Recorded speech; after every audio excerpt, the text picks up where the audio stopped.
The day you gave us, May 19th, 2020. I want to think about the book of Judges this evening.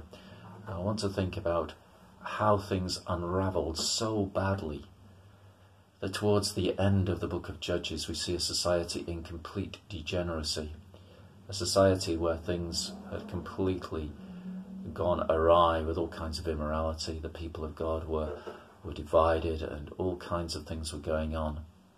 And I want to ponder upon the issue about how much of that developed from what we see right at the beginning of Judges in the first 3 verses. So let me read the first 3 verses of Judges, which read as follows. After the death of Joshua, the son of Israel, the people of Israel inquired of the Lord, "Who shall go up first for us against the Canaanites to fight against them?"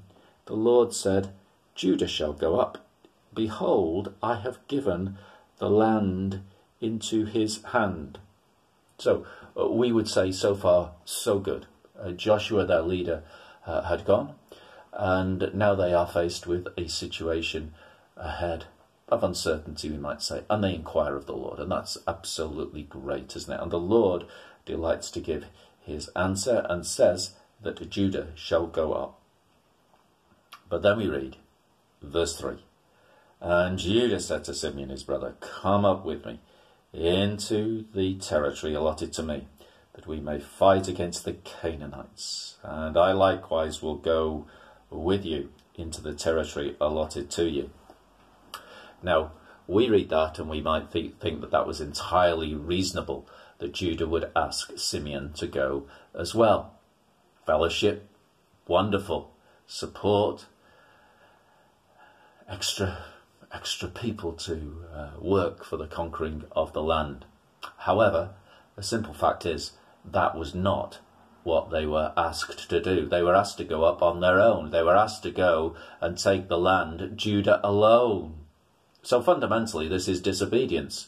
We can say there were all kinds of good reasons why Judah and Simeon would reach the agreement that they did, but in the end it was disobedience. Very small disobedience, we might say, but it was not taking God at his word.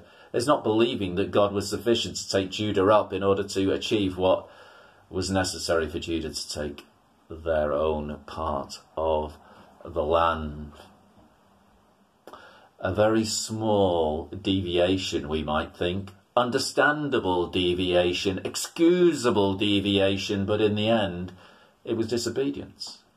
It was not following what God had said.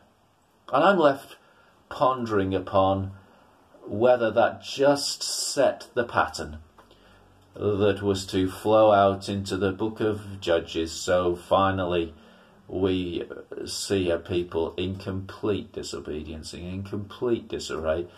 We almost might say without reference to the word of God in any of their operations, setting up their own religious practices. Go and look at Judges chapter 17 and then all of the cataclysmic events thereafter in 18 to 21.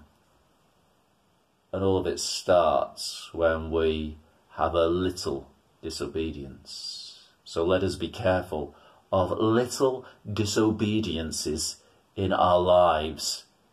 We never know where we can end up by sowing the pattern of disobedience into our situations as individuals, as families, as churches. So that is the day you gave us, May 19th, 2020.